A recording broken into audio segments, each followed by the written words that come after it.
Meus irmãos, abram a Bíblia de vocês em? Não, hoje é em Gênesis. Só para me pegar vocês. Abram a Bíblia de vocês em Gênesis capítulo 39.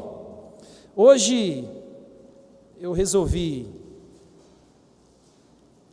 mudar um pouco a mensagem, né? Não mudar a mensagem, mas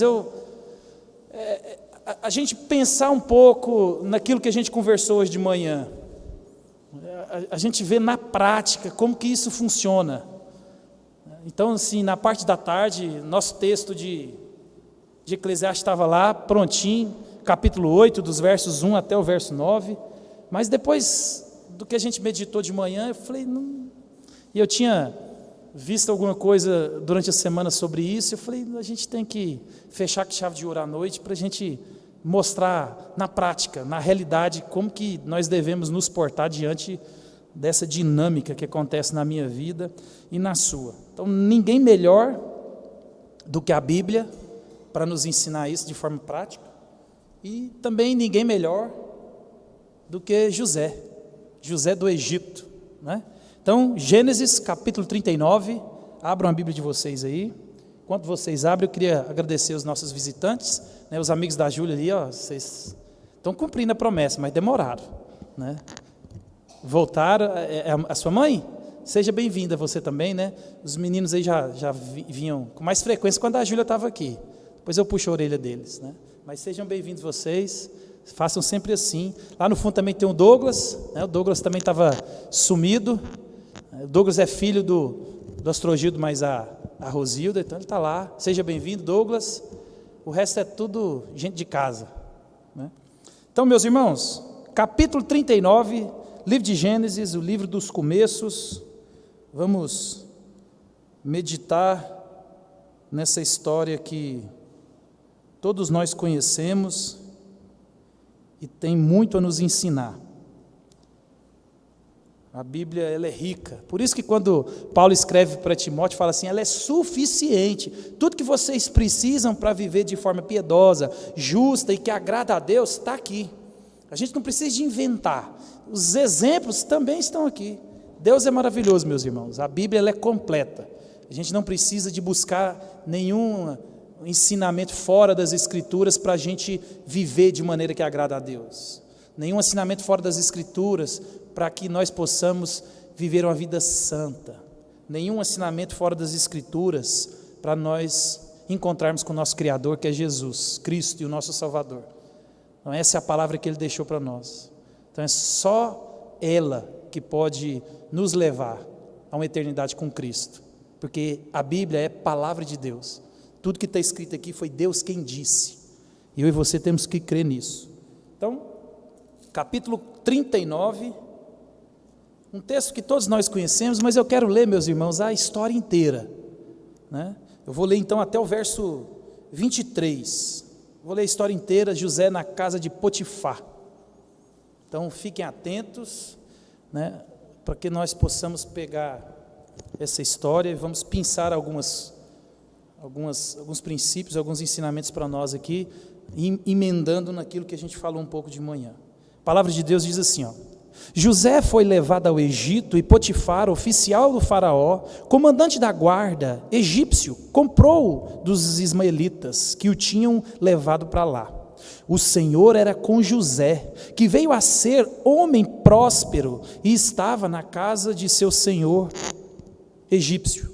Vendo Potifar que o Senhor era com ele e que tudo o que ele fazia, o Senhor prosperava em suas mãos, logrou José mercê perante ele, a quem servia. E ele pôs por mordomo de sua casa e lhe passou às mãos tudo o que tinha. E desde que o fizera mordomo de sua casa e sobre tudo o que tinha, o Senhor o abençoou a casa do egípcio por amor a José. A bênção do Senhor estava sobre tudo o que tinha, tanto em casa como no campo. Potifar, tudo o que tinha, confiou às mãos de José, de maneira que, tendo-o por mordomo, de nada sabia além do pão com que se alimentava José. José era formoso de porte e de aparência. Aconteceu depois destas coisas que a mulher de seu senhor pôs os olhos em José e lhe disse: deita-te comigo. Ele, porém, recusou e disse à mulher do seu senhor: tem-me por mordomo o meu senhor, e não sabe do que há em casa, pois tudo o que tem me passou ele às minhas mãos. Ele não é maior do que eu nesta casa, e nenhuma coisa me vedou senão a ti, porque é sua mulher. Como, pois, cometeria eu tamanha maldade e pecaria contra Deus? Falando ela a José todos os dias, e não lhe dava ele ouvidos para se deitar com ela e estar com ela. Sucedeu que certo dia veio ela à casa para atender aos negócios, e ninguém dos de casa se achava presente. Então ela o pegou pelas vestes e lhe disse: deita-te comigo. Ele, porém, deixando as vestes nas mãos dela, saiu, fugindo para fora. Vendo ela que ele fugira para fora, mas havia deixado as vestes nas mãos dela, chamou pelos homens de sua casa e lhes disse: vede, trouxe-nos meu marido este hebreu para insultar-nos, veio até mim para se deitar comigo, mas eu gritei em alta voz. Ouvindo ele que eu levantava a voz e gritava, deixou as vestes ao meu lado e saiu, fugindo para fora. Conservou ela junto de si as vestes dele, até que seu senhor tornou à casa. Então lhes falou segundo as mesmas palavras e disse: o servo hebreu que nos trouxeste veio ter comigo para insultar-me. Quando, porém, levantei a voz e gritei, ele, deixando as vestes ao meu lado, fugiu para fora. Tendo o Senhor ouvido as palavras de sua mulher, como lhe tinha dito, desta maneira me fez o teu servo. Então se lhe acendeu a ira.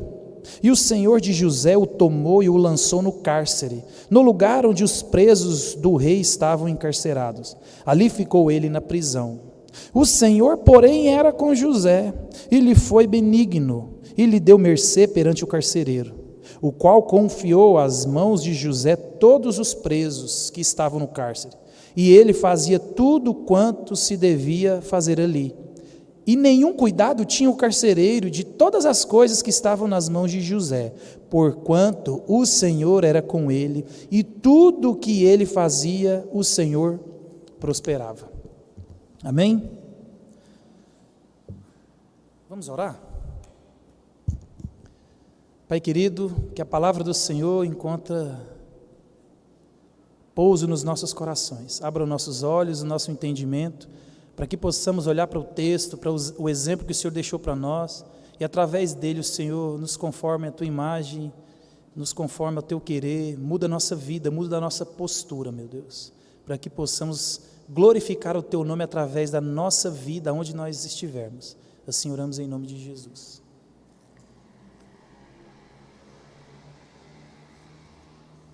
Então, como eu já tinha dito um pouco antes, querendo trazer para nós um exemplo bíblico para aquilo que nós estávamos vendo hoje de manhã, a gente viu sobre o diagrama, né, PA, então pensamento, emoções e ações, né?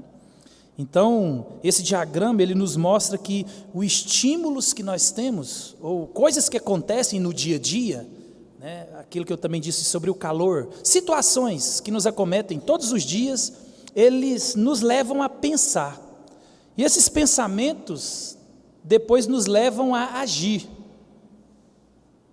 Então, pensando nisso, eu queria pensar com vocês de forma prática, o que aconteceu na vida de José e como ele respondeu a isso, como ele passou nesse teste, como ele pensou, como ele agiu. A gente vai ver na vida de José de maneira clara que ele passou no teste. E eu e você também podemos passar no teste. Se de fato você é crente, se de fato o Espírito Santo habita em você, você tem o poder para passar no teste. Que você já vai ter o teste. Jacó teve o dele. Então eu e você também temos o teste constantemente. Então, esses nossos pensamentos, eles geram em nós emoções. E automaticamente, depois de pensar, refletir nas nossas emoções, a gente age ou reage, né? E aí eu gostaria de pensar essa noite com vocês como eu e você devemos agir ou reagir de maneira que glorifica a Deus, que agrada a Deus, porque essa é a finalidade principal da minha vida e a sua, glorificar a Deus em todas as situações, em todas as circunstâncias. Então, esse diagrama ele vai mostrar para nós que essa prática, né, repetitiva, ele leva a nós formarmos o nosso caráter. Então aquilo que eu penso gera emoções, as emoções geram ações, e isso de forma contínua e constante desenvolve o meu caráter. Aquilo que eu penso, aquilo que eu sinto, da maneira que eu ajo, reflete no meu caráter. Então eu sou nada mais do que o produto dos meus pensamentos. Eu sou nada mais do que aquilo que eu me vejo. E isso nós devemos entender e deixar muito claro para nós aqui essa noite. Como eu disse de manhã, né, o Paul Tripp, um autor que todos nós deveríamos ler constantemente, ele vai dizer que esses nossos pensamentos dirigem as nossas emoções. Então, eu estava até tomando banho e lembrei, né, de uma frase que todo mundo fala e a gente não falou de manhã, né? Mente vazia, oficina do diabo. E quando eu e você não pensamos e nós não colocamos essa oficina para trabalhar para o Senhor, automaticamente o diabo vai trabalhar nela. A oficina da minha mente e da sua não fica vazia. Alguém vai trabalhar nela. Um Deus vai se levantar no meu coração e no seu e vai governar a minha vida e a sua. Queira você ou não. Então essa noite nós devemos entender que quem deve sentar na sala de comando do meu coração e do seu é Cristo Jesus. Os nossos pensamentos têm que ser a justiça de Deus, a bondade, a benignidade, o amor, né? Nós temos que ter domínio próprio, porque nós temos vontades, nós temos desejos. Como é que nós vamos fazer com isso? Quando a gente sente vontade, você vai agir de maneira pecaminosa, de maneira que repudia o que desagrada ao nosso Deus, ou de maneira que glorifica ao nosso Deus? Então, nós vamos ver aqui, meus irmãos, que o crente de verdade, ele deve ser dirigido pela palavra de Deus e não pelos sentimentos. A locomotiva, né, o vagão que puxa, chama locomotiva, né? O vagão que puxa o resto, né? Então, a locomotiva da minha vida e da sua não pode ser os sentimentos, não pode ser nossas emoções, tem que ser a palavra de Deus. Nós agimos baseado no que Deus disse, e não do que eu sinto. Quem governa a minha vida é a palavra de Deus e não as minhas emoções, porque quando essa locomotiva ela é guiada e propulsionada pelas nossas emoções, o final é trágico. Quem vive e responde e reage baseado nas emoções das coisas que nos acontecem, se dá mal na vida. E aqui nós vamos aprender algumas coisas, né? Porque eu e você somos pegos de surpresa a todo momento, na minha vida, na sua, e se eu e você deixarmos que essas emoções nos controlem, o resultado será destruidor. Por isso que Jesus vai dizer que a gente vive pela palavra de Deus, por aquilo que sai da boca dele, não pelo próprio pão, não, porque o pão da vida que deve estar constantemente no meu pensamento, no meu coração. E quando eu e você não estamos cheios de Deus, cheios do Espírito, cheios da palavra, nós somos governados pelas essas emoções, e aí não é bom. E eu e você temos que entender que nós reagimos ou agimos baseado nas Escrituras. Por isso que o salmista, no Salmo 119, ele vai dizer: lâmpada para os meus pés é a tua palavra. Eu ando pelo caminho da palavra de Deus. Eu ajo ou reajo de acordo com o que Deus ordena, e não como eu penso que deve ser. Não é eu acho que, é Deus fala que é assim. É assim que é a postura do crente. É assim que é a postura de quem ama a Deus. Lembre-se que amar a Deus, o temor de Deus está ligado à obediência. Obedecer a Deus é fazer o que Ele disse, o que Ele mandou, e não o que você acha. Não é o que você acha. Na verdade, o que você acha talvez tenha te levado a caminhos tortuosos. Talvez o que você acha e como você tem tocado a vida até hoje, só tem te trago prejuízo, porque você acha que tem que ser assim. E nós temos que entender que quem governa a nossa vida é a palavra, é Deus. Ele é a estrada pavimentada, Ele é a estrada bem sinalizada, onde Ele mostra para nós a velocidade que nós devemos andar, os perigos, se a curva é perigosa, se não é perigosa. E quando eu e você estamos atentos a essa sinalização, que é a palavra de Deus, no curso da nossa vida, o final da chegada é certo. Agora, quando eu e você tentamos andar no nosso próprio entendimento, na nossa própria vontade, o final é trágico. O final é morte, o final é separação de Deus, eternidade sem Deus. Isso, meus irmãos, é trágico. Então, nossas reações às circunstâncias, elas mostram o que está no meu coração e no seu coração. Lembra, as coisas acontecem na minha vida e na sua constantemente. Eu não sei o que vai acontecer amanhã, eu não sei o que vai acontecer depois da manhã. Dentro da nossa casa, a gente não sabe o que vai acontecer, a gente não tem controle de nada, mas as coisas vão acontecer, coisas me desagradam, coisas me alegram, coisas despertam em mim desejos lícitos, e desejos também pecaminosos, e como que eu vou responder esse negócio? Como que eu vou reagir a essa dinâmica? Então, as nossas ações, as nossas reações, elas são o retrato do meu e do seu coração. Se a gente avaliar como a gente agiu, reagiu, em todas as circunstâncias atrás da nossa vida, nós vamos olhar se nós fomos governados pela palavra de Deus, glorificamos a Deus, ou se nós fazemos por conta própria, nossa conta em risco, como muitas vezes eu ouvi. Não, tem problema ir para o inferno, não. Então, meus irmãos, nós devemos ter muito cuidado com isso, porque se nós somos governados por Deus, a nossa reação é diferente. Nós somos crente, crente faz assim, descrente faz assim, e ponto final. E nós temos que entender isso, e as nossas reações, a nossa vida tem que ser condizente com isso. Por isso que a palavra de Deus é quem deve governar nosso coração. O salmista vai dizer: guardo no meu coração a tua palavra, para não pecar contra quem? Contra Deus. Então, quando essa palavra, ela está completamente recheando o meu pensamento, o meu coração, a minha alma, as minhas emoções, as minhas reações automaticamente, elas vão glorificar a Deus. Porque é disso que eu penso, é isso que eu quero, é isso que eu amo, é Deus. Por isso, meus irmãos, que Jesus, ele vai mostrar para nós, principalmente no Sermão do Monte, que não tem para onde você correr.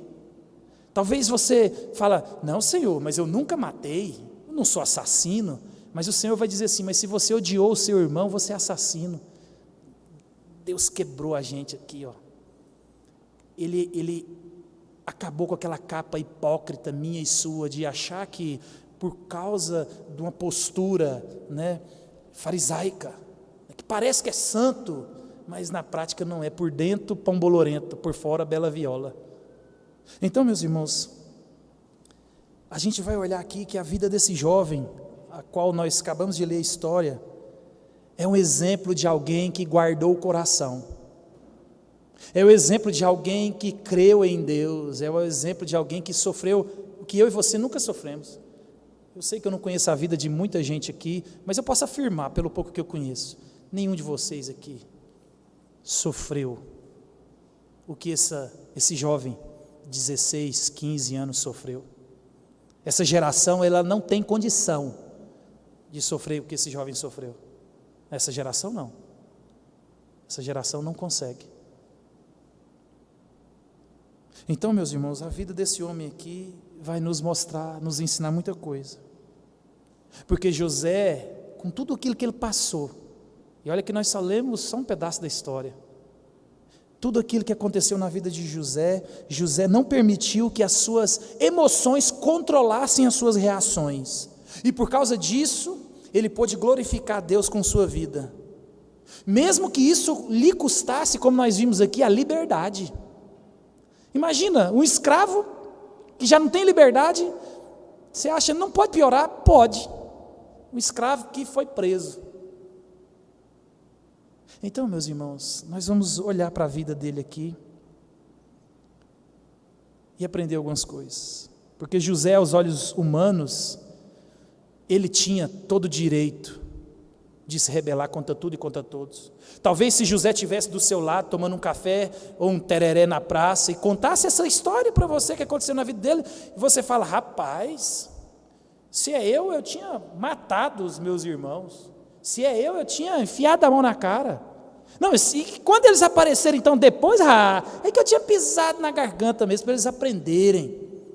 Talvez era esse conselho que um de nós aqui estaríamos dando para José. Ou então falando assim, mas você é muito burro. Que isso, José? Deus te deu a oportunidade de você cantar sabor de mel. Quem me viu passar na prova e não me ajudou, quando me vê na bênção vai se arrepender. Deus te deu a oportunidade de você cantar o hino de louvor e você não canta? Então, meus irmãos, guardar o coração, para que quando acontecer qualquer coisa na minha vida e na sua, mesmo que seja grande ou pouco, grande sofrimento, pouco sofrimento, sofrimentos terríveis ou menos terríveis, a maneira que eu e você lidamos com isso, vai mostrar o nosso Deus, vai mostrar o nosso coração. E esse jovem aqui, meus irmãos, ele pôde glorificar a Deus nas circunstâncias mais dolorosas, num cenário horrível, ele pôde glorificar a Deus, sofrendo injustiças, sofrendo todo tipo de dor, mas ele manteve firme. E os capítulos 36, o capítulo 37 mais atrás, depois você lê em casa, no verso 37, por exemplo, ele termina o capítulo 37, no verso 36, mostrando que José foi vendido. José foi vendido pelos seus irmãos. Nós conhecemos a história. José, ele era amado pelo seu pai Jacó. Ele era o filho da velhice. Jacó trabalhava muito. Por isso que os nossos netos, eles têm mais atenção. Porque a juventude faz com que nós negligenciemos os nossos filhos. Mas na velhice não, nas velhices você põe a mão na consciência, falou, podia ter dedicado mais tempo. Então, Jacó amou José porque ele era o filho da mulher amada e também é o filho da velhice. Os irmãos enciumados, invejosos com o tratamento que José tinha, resolvem matar José.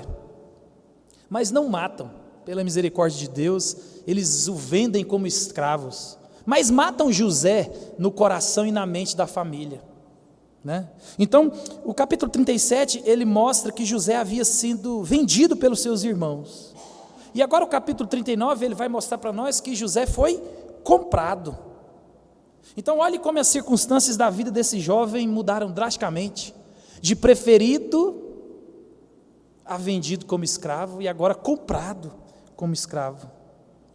Imagina, num dia ele está na casa do seu pai, protegido, amado, com todo conforto, regalia, porque ele era o jovem de pai rico, e Jacó era rico. A Bíblia vai contar que a melhor túnica era de José, todo conforto, todo tratamento, José tinha. Da noite para o dia, num piscar de olhos, a vida desse jovem aqui muda. O ódio dos seus irmãos os levaram a matar José. Não mataram ele fisicamente, mas mataram a história dele. A história que conta para o pai é: morreu seu filho amado. Olha aqui a roupa cheia de sangue, um animal feroz o pegou. O ódio, meus irmãos, eu não vou falar da reação dos irmãos, que foram controlados pelos sentimentos, mas o sentimento de ódio de vingança, de ciúme, de inveja e outros tantos sentimentos dos irmãos levaram eles a vender o seu próprio irmão. Se a gente tivesse mais tempo, a gente poderia fazer um paralelo. Quem viveu baseado nos sentimentos, quem deixou seus sentimentos controlados e aquele que não deixou. Mas não vamos nos atentar a eles hoje, vamos nos concentrar naquilo que José pode nos ensinar. Então a vida de José, meus irmãos, ela nos ensina como nós devemos agir, mesmo diante do cenário horrível, daquele pior cenário que eu e você podemos imaginar, porque eu tenho certeza que José nunca pensou que isso poderia acontecer com ele, nem nos piores sonhos. Talvez eu e você, por mais dificuldade que estamos passando, por mais problemas que nós já passamos, nós nunca imaginamos ou imaginaremos passar por coisas que a gente nunca passou. José nunca pensou que ele ia ser vendido como escravo. Não, nunca passou isso. Ele era um filho amado, ele era um filho querido, ele era o protegido do pai, né? Então, a Bíblia aqui, meus irmãos, ela nos mostra através da vida desse jovem, que eu e você devemos nutrir algumas convicções claras no meu coração e no seu coração, que serão necessárias para glorificar Deus diante do pior cenário que pode ou que possa vir diante da minha vida e da sua. É isso que nós temos visto no livro de Eclesiastes.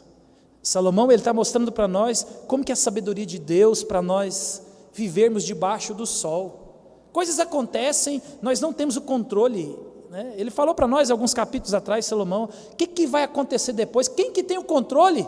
Ninguém tem, meu irmão. Ninguém tem. Ninguém tem. Quinta-feira a gente estava lá, né? Comendo um espetinho lá com a Cíntia. Hoje a Cíntia está lá no cemitério. Ninguém previu. A realidade da morte, meus irmãos, é clara diante de mim e de você. Por isso que às vezes nós somos pegos de surpresa, porque nós não estamos preparados para enfrentar Deus. Porque ela encontrou Deus essa semana, ela encontrou Jesus. Você está preparado? Se você for agora, você está preparado? Então José vai mostrar para nós aqui algumas convicções claras no meu coração e no seu coração, para que diante das situações mais horríveis que podem acontecer na minha vida e na sua, mesmo que você seja vítima da crueldade maior, como a gente responde esse negócio? Como eu guardo o meu coração para que eu não me inflame e eu caia no erro de achar que eu tenho direito a me vingar, ou que eu caia no erro de achar que eu mereço alguma coisa. Então, a primeira convicção que José nos ensina aqui, que estava claro na mente de José e tem que estar na sua, a primeira convicção é saber que nós somos filhos de Deus. Observe o verso 2 do capítulo 39, diz assim: o Senhor era com José, que veio a ser homem próspero e estava na casa do seu senhor, do senhor do egípcio. Meus irmãos, Deus estava com José. Deus era com José. Isso aqui mostra, e é um sinal de que José desfrutava da bênção da reconciliação proporcionada pelo Evangelho através de Cristo. José sabia quem ele era, porque José, ele sai do posto de filho preferido a escravo em terra distante. A vida dele muda drasticamente. Um autor, ele vai mostrar que a vida de José é um terreno acidentado, pois ele é exaltado ao mais alto nível na casa de Potifar, o seu senhor, mas em seguida ele é humilhado. Ele é humilhado pelos seus irmãos, chega na casa como escravo, é exaltado como escravo, né, principal, mas logo em seguida ele é humilhado. A vida de José só dá errado. E eu gosto de olhar para a vida de José, porque a gente olha para a teologia da prosperidade, e eu quero, como é que você me explica, né? Porque Deus era com José. Isso aqui é mais um texto para provar para mim e para você, meu irmão, que problema, dificuldade, sofrimento e dor não é sinal de que Deus está desagradando de você. Não. Lembre-se, Deus tem um plano maior. A coisa estava ruim para José. Quando ele achou que estava ruim, fica pior. Mas o Senhor era com José. As circunstâncias não eram favoráveis, mas José sabia quem ele era, meus irmãos. José sabia que ele era filho do Deus vivo. Ele tinha ouvido a história, ele era neto de Abraão, ele era filho de Jacó, ele é filho dos patriarcas. Ele está ali pertinho, ele viveu com eles. Ele sabia o Deus que ele servia, ele sabia o Deus da promessa, ele sabia quem ele era. O cenário pior possível que aconteceu na vida de José, meus irmãos, não impediu José de duvidar que a mão providencial de Deus era com ele. Ele não duvidou, o negócio ficou feio, saiu do controle, inimaginável o que aconteceu com José, mas Deus era com ele. Talvez as pessoas não conseguem entender Deus se alegrando com a vida de alguém que está na situação que ele está, mas Deus era com ele, meu irmão. O fato de você estar passando por dificuldade não quer dizer que Deus não esteja com você. Lembre-se, Deus, Ele quer mostrar para você, através da sua vida e das coisas que acontecem, o seu coração. Ele quer se revelar para você como um Deus amoroso, um Deus cuidadoso, um Deus bondoso, um Deus que guarda, um Deus que protege, um Deus que muda situações, como aconteceu na vida de José.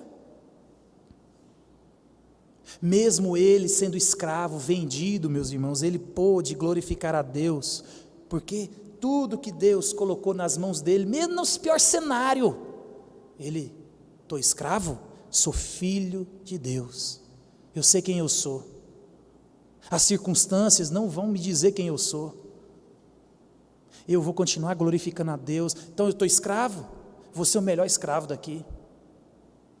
E observe no decorrer do texto, ele vai mostrar que Deus prosperava Potifar por causa do amor que ele tinha a José.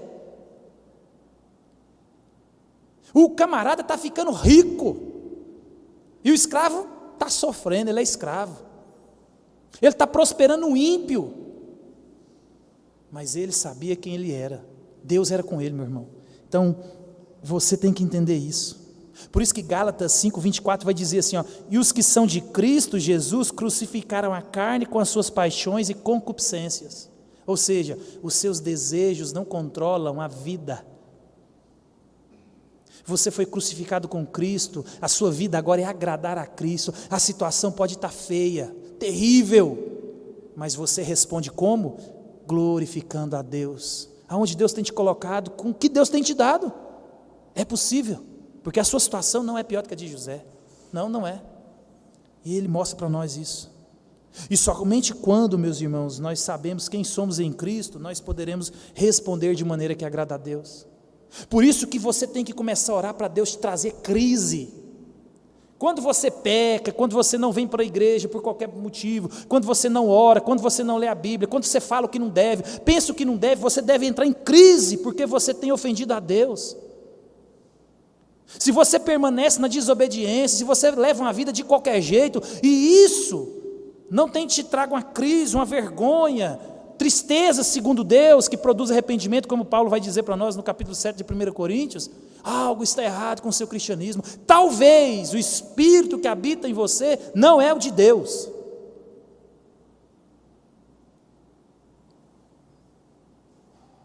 Você, se é salvo, se você é um crente regenerado, se o Espírito Santo habita em você, nada impede você de glorificar a Deus no pior cenário. Não impede. Deus era com ele. Deus está com os seus. Deus tem um projeto maior, meu irmão. Deus, ele tem um projeto grandioso e nós estamos inseridos nesse projeto. Deus, ele está salvando pessoas. E Ele não tem compromisso nenhum, você não acha isso nas Escrituras, Deus não tem compromisso de deixar a sua vida confortável, não, Deus tem compromisso de salvar, te levar para o céu. Cristo Jesus morreu só para isso, vida boa, abundante, plena, só na Nova Jerusalém, Lá é certeza. Aqui não. Aqui às vezes você vai sofrer como escravo para deixar Potifar rico. E essa dinâmica, você tem que entender quem você é. Se você é crente, filho de Deus, as circunstâncias não podem abalar você. A confiança sua está em Deus e não na situação. A segunda convicção que José tinha, meus irmãos, que eu e você devemos nutrir, é que José, ele entendia que o principal ofendido, quando ele pecava ou com seu pecado, era Deus. Observe o verso 9 do capítulo 39. Ele não é maior do que eu nesta casa, e nenhuma coisa me vedou senão a ti, porque és mulher. Como, pois, cometeria eu tamanha maldade e pecaria contra Deus? Meus irmãos, observe, José ele é escravo, mas Deus o abençoa para que ele crescesse em seu trabalho na casa de Potifar. O dono da casa tinha grande confiança. O texto vai dizer que a única coisa que Potifar sabia era o pão que ele ia comer naquela hora. O resto, José tomava conta de tudo. Tamanha confiança que esse Senhor tinha na vida de José. E de repente o cenário muda mais uma vez. Esse nosso irmão, esse jovem, ele ganha um grande cargo de responsabilidade. Mas aí, quando a esposa de Potifar quer se deitar com ele, a grande preocupação de José, meus irmãos, foi o quê? Foi com a vontade de Deus que seria violada.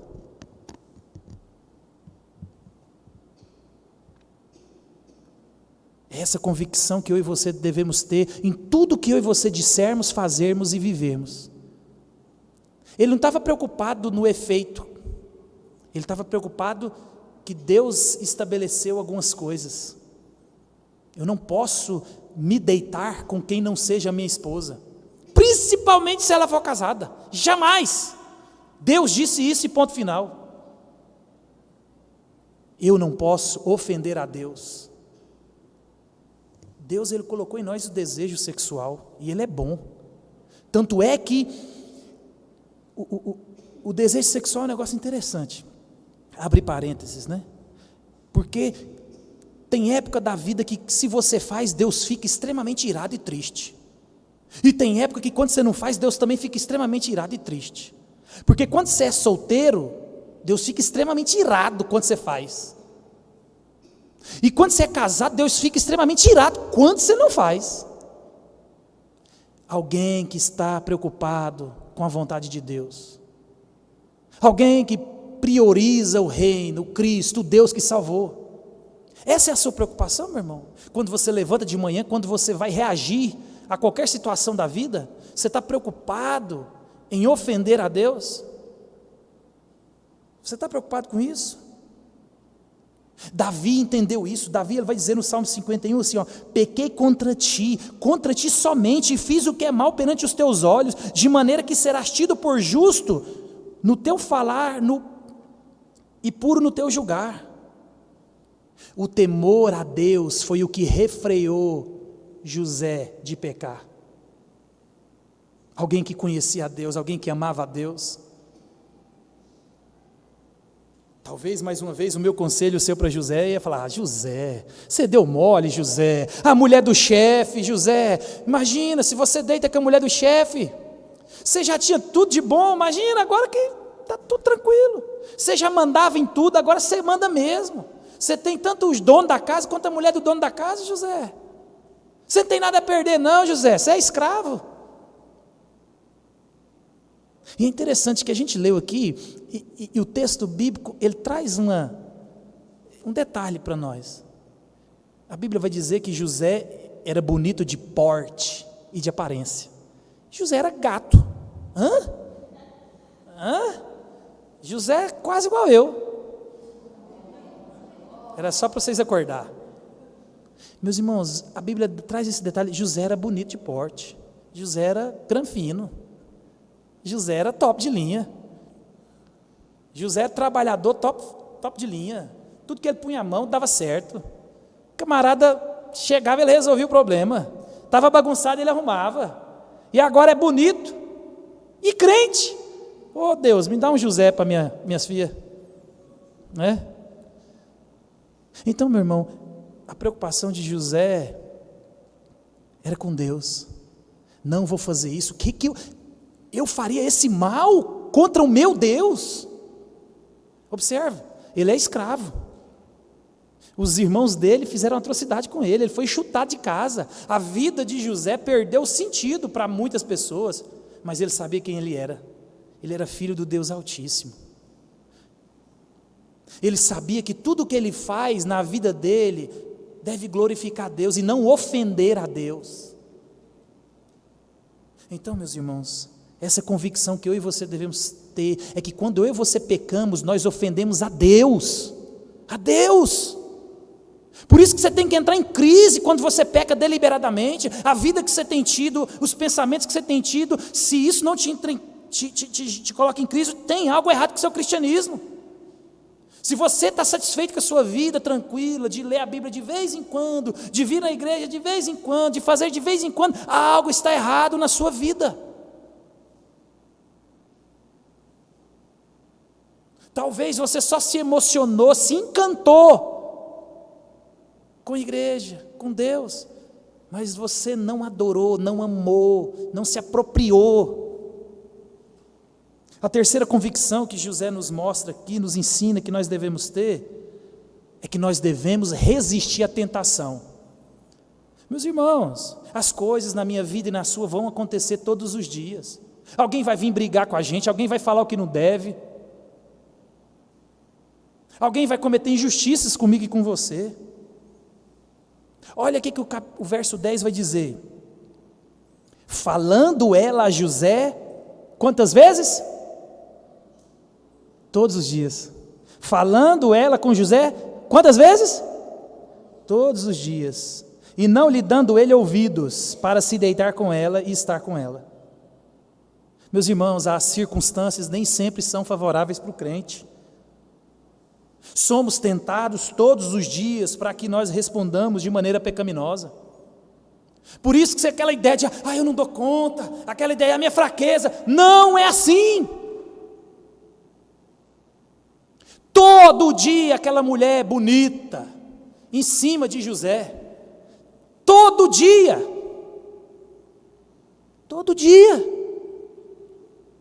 não era de vez em quando, uma vez no mês, era todo dia ele era tentado, todo dia eu e você somos tentados, todos os dias.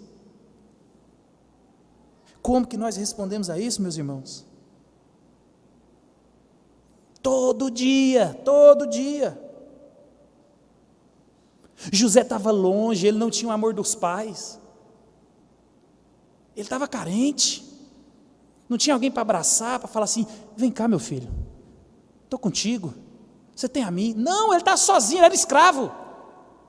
Aí tem uma mulher bonita, cheirosa, linda, todos os dias: vem cá José, todos os dias, meus irmãos. Alguém que não se deixou ser controlado por seus desejos e suas emoções. José era homem. O que ele pensava? Para ele fazer o que ele fez aqui, meus irmãos, ele pensava: Senhor, tenha misericórdia de mim. Senhor, tenha misericórdia de mim, porque eu me conheço, Senhor. Eu me conheço, Senhor. Se o Senhor não tiver misericórdia de mim, eu avanço nessa mulher. Todo dia, meu irmão. Às vezes é a desculpa que a gente está dando: mas é todo dia aí, né? Você sabe, né? Não, meu irmão. José aqui mostra para mim e para você que quando você tem convicção de quem você é, eu sou crente lavado pelo sangue de Jesus Cristo, alguém morreu para mim viver. E quando você tem consciência de que o que você faz, as respostas que você dá às circunstâncias da vida, ofendem a Deus quando não glorifica Ele, quando você faz de maneira pecaminosa, mesmo que seja todo dia, você resiste. Você resiste, meu irmão. José, aos olhos humanos, ele tinha direito, estava longe, não recebia uma palavra de carinho, talvez. Por isso, meus irmãos, que Tiago vai dizer para mim e para você: sujeitai-vos, portanto, a quem? A Deus. A nossa sujeição é a Deus. Mas resistir a quem? Ao diabo, e ele fugirá de vós. O problema é porque nós estamos folgados. Nós não entendemos aquilo que o autor de Hebreus diz lá no capítulo 12, do verso 4, na vossa luta contra o pecado ainda não tendes resistido até o sangue. Você não sangrou para não pecar. Não, você está tranquilo. Está tranquilo. Você não se esforçou. Você não sangrou literalmente para não fazer o que os seus desejos ou a situação às vezes ela te impulsiona a fazer. E não é desculpa não, porque todo dia você vai ser tentado, hoje, amanhã e até você morrer, porque os nossos desejos estão do lado de dentro, meu irmão. Convicção que você tem que ter é que você tem que resistir.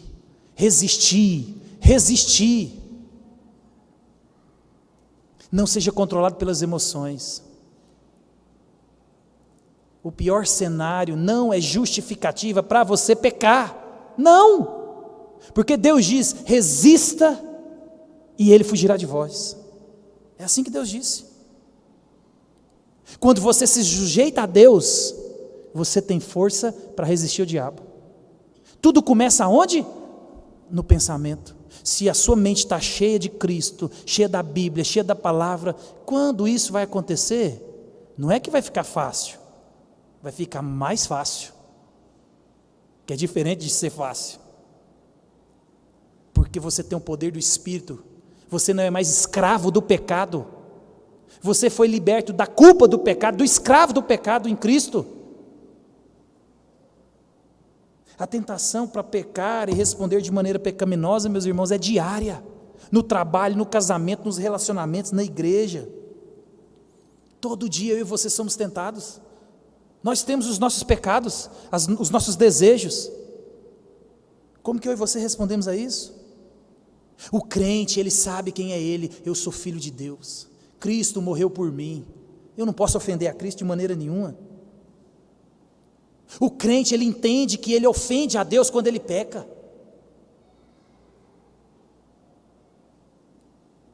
Cristo, meus irmãos, é a solução para nós nos mantermos firmes diante das adversidades, das tentações que vão vir.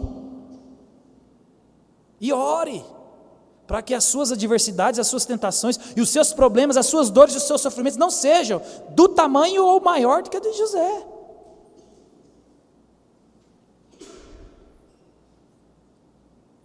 Essa é a realidade da vida.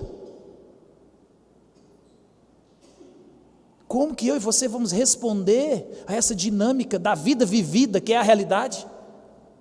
De maneira que glorifica a Deus ou não? Nós devemos entender algumas coisas aqui, que José nos ensina. Guardar os nossos olhos. Observa que José, ele está tentado, e foi tentado na parte sexual. E eu estava vendo uma pesquisa esses dias para trás aqui, pasmem vocês. A última pesquisa que eu vi, as mulheres hoje estão passando os homens em consumo de pornografia no Brasil. As mulheres brasileiras são as que mais consomem pornografia no mundo.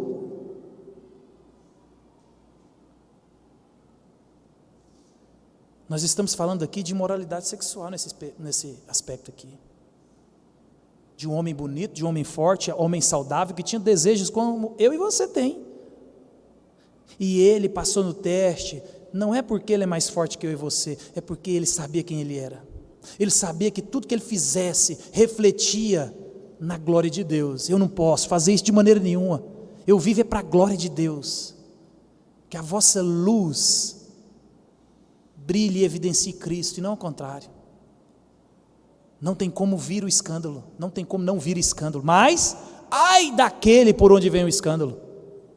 Guarde os olhos, meus irmãos, guarde os seus olhos dos vídeos, da imoralidade sexual, das conversas erradas com as pessoas erradas, nos lugares errados. O salmista, Salmo 101:3 vai dizer assim, ó, não porei coisa injusta diante dos meus olhos, aborreço o proceder dos que se desviam, nada disto se me pegará. Guardar os olhos, para que eu e você ganhemos no dia da tentação. Oração constante. Jesus vai dizer assim, ó, quando Ele nos ensina a orar, Pai Nosso, e não nos deixe cair em tentação, mas livra-nos do mal, porque Teu é o reino, Teu é o poder e a glória para sempre, amém. Mateus 26 vai mostrar para nós lá na frente, vigiai e orai, para que não entreis em... Se você tem caído em tentação, meu irmão, eu quero dizer para você, sem viver com você, porque você não ora, simples assim, ponto. Porque se a Bíblia diz que vigia, ora e lê, para que não entreis em tentação, quando você cai em tentação é porque você não tem feito o que a Bíblia tem mandado. Se você não guardar os olhos, se você não orar constantemente, você vira presa fácil, e você vive se entregando a seus desejos internos, e aí você responde de maneira pecaminosa, que ofende a Deus e que não glorifica a Deus, em qualquer área da vida. Às vezes alguém fala um desaforo para você e você acha na sua justiça própria, peraí, eu não vou levar isso para casa não, e você vomita na pessoa.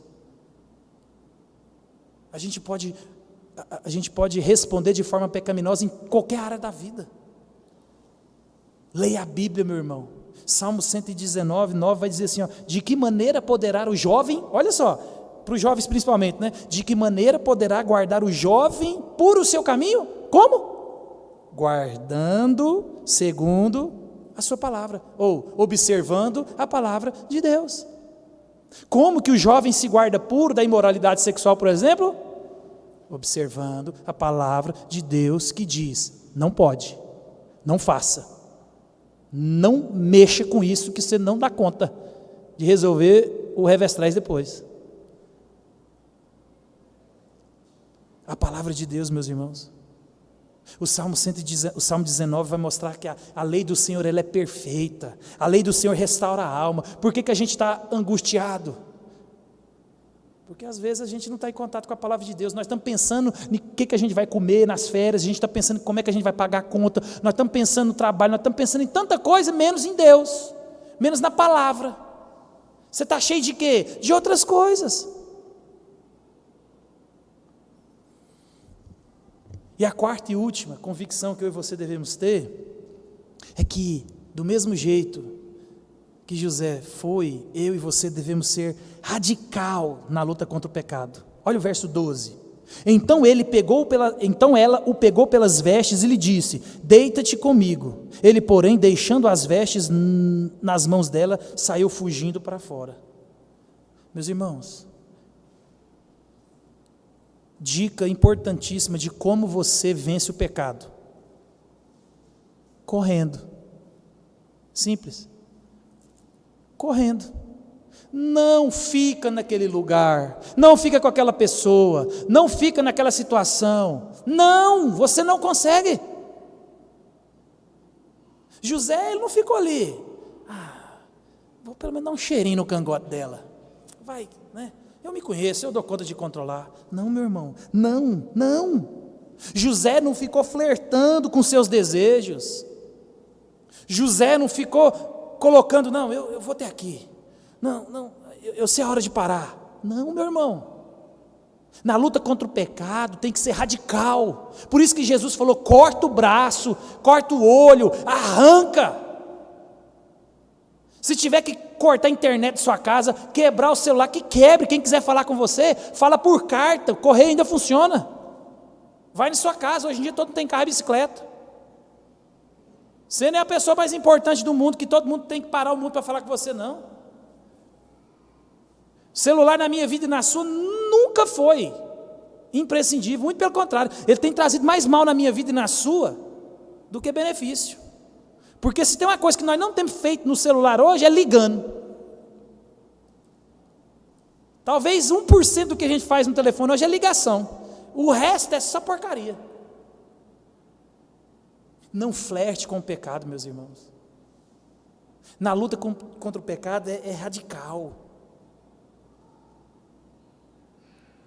Não fica achando que você vai conseguir e fica ali, eu vou, não vou. Não, meu irmão, não faça isso, isso aí é extremamente perigoso. José, ele fez tudo o que agradou o Senhor. José glorificou Deus. José fez o que era certo. E onde que aconteceu? E o que aconteceu com José? Onde ele foi parar? Na prisão. Mas José era com ele. É os paradoxos do Evangelho. Nem sempre, quando eu e você fazemos o que é certo, a resposta vai ser positiva, meu irmão. Por isso que você tem que saber quem você é em Cristo. Eu sou filho de Deus, eu confio num Deus soberano, num Deus providente, num Deus que conduz a minha vida, que Ele sabe o que Ele está fazendo. Eu não sei não. Na cabeça de José ele devia estar aqui, ó, Senhor, o que o Senhor está fazendo, Senhor? Mas ele manteve firme. Eu e você tem que ser a mesma coisa, meu irmão. A gente vai ver lá no capítulo 45, no verso 5, José vai consolar os irmãos. Ei, para, vocês estão chorando por quê? Não foram vocês que me trouxeram para cá, foi a mão providente de Deus que me trouxe na frente para salvar a terra. Ele entendia que existe um Deus soberano, providente, que nada foge ao controle de Deus, foge ao seu e ao meu controle, mas o de Deus não, meu irmão. Por isso que fica mais fácil de eu e você lutarmos contra o pecado de maneira radical, porque isso agrada a Deus, isso glorifica a Deus, e as consequências estão na mão de Deus. Por isso que a vontade de Deus é boa, perfeita e agradável. Fazer isso. Por isso que o amor de Cristo lança fora todo medo. Que medo? O medo de que quando você fizer, pode ser que dê errado, mas não dá. Não tenha medo de fazer o que é certo, não tenha medo de glorificar a Deus, não tenha medo porque não dá errado. Pode dar errado na perspectiva humana, mas no final, no dia que eu e você nos encontrarmos com Cristo, tudo vai valer a pena. É o versículo que fica aqui, ó. Portanto, meus amados irmãos, se mantenham firmes, inabaláveis, sempre abundantes, na onde? Na obra do Senhor. Por quê? Porque, meu irmão, o que eu e você fazemos para o Senhor não é em vão. Nós iremos receber a coroa de justiça, nós iremos morar no céu. Falta pouco, pode ser essa semana. Eu vou até parar de profetizar, não está sendo bom esse negócio não. Meu irmão, acorda para a realidade da vida. Você tem que saber quem você é. Você tem que saber que você é um filho de Deus, e tudo que você faz reflete no seu Pai. Glorifique a Deus, a glória é de Deus. Você vai vencer o pecado, não é porque você é bom, porque você é forte, não. É porque Deus, Ele efetua em você, tanto o querer quanto o realizar. Se você tem o Espírito Santo, você tem o poder para resistir. Meu irmão, peça ajuda, não caminhe sozinho. A igreja não é IML. Não adianta você chegar aqui e falar, pastor, está assim. Tem gente que acha que a igreja é ML, acha que o pastor é ML. Não adianta você me chamar depois que a vaca já foi para o brejo. Não adianta você me chamar para mim chegar lá com o meu carrinho lá e com aquela gaveta e pôr os restos mortais. Não adianta. Nós somos igreja, meus irmãos, é uns consolando os outros, é uns fortalecendo os outros. Não caminhe sozinho, não tente vencer o seu pecado por si só. Você não consegue. Muitos têm naufragado na fé porque querem caminhar sozinhos, querem manter uma postura de sou super crente, sou bom pra caramba, eu não preciso de abrir a minha vida para ninguém. Precisa sim. Por isso que Tiago vai dizer assim, ó, confessai os seus pecados para ser perdoado e uns aos outros para ser sarado, curado. Arrependa-se dessa autonomia, meu irmão. Se você sabe quem você é, se você é um crente, se você ama a Deus, meu irmão, muda de postura, muda de vida. Cristo Jesus, mais uma vez, está com a porta da graça escancarada para você se arrepender, para você mudar de vida. Os meios que José utilizou para vencer o pecado, a tentação, foram radicais, e eu e você não podemos fazer diferente. As coisas vão continuar acontecendo na minha vida e na sua, nós vamos continuar alimentando os nossos pensamentos, nós vamos continuar gerando emoções, essas emoções vão continuar gerando ações na minha vida e na sua, e aí? Nada vai mudar, a não ser que você mude o que você está colocando na sua cabeça, o que você tem se alimentado. Por isso que os nossos pensamentos têm que ser aquilo que o apóstolo Paulo fala em Filipenses 4:8, finalmente, o que eu devo pensar, o que eu devo preencher a minha cabeça? Tudo que é verdadeiro, não coisas falsas, não filosofias humanas, tudo que é verdadeiro é Cristo, é a palavra, é a Bíblia, tudo que é respeitável, tudo que é justo, tudo que é puro, tudo que é amável, tudo que é de boa fama, se alguma virtude há e se algum louvor existe, seja isso que ocupe o vosso pensamento. Para de entregar sua mente para o diabo, preencha com pensamentos que agradam a Deus.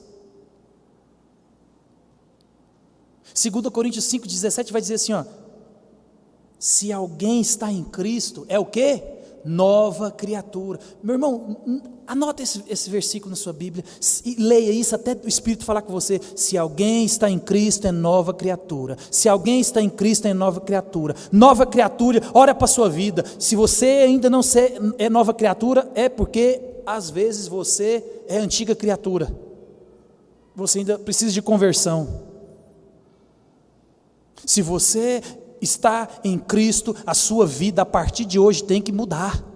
O jeito de pensar, o jeito de agir, o jeito de refletir esse negócio. Não tem jeito. Nós cantamos aqui, nós vamos cantar de novo.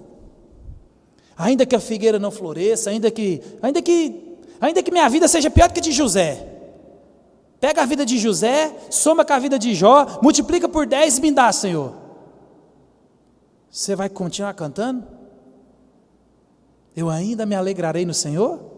Meu irmão, você só vai continuar cantando, você só vai entender isso quando de fato você for convertido, entender o que Cristo fez na cruz por você, o que a salvação, ela tem de evidência prática na sua vida.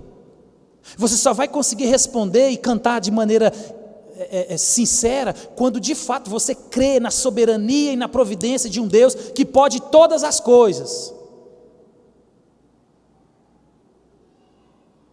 que usou a vida para massacrar, estraçalhar, mas para depurar José. Depois ele virou o segundo maior do Egito.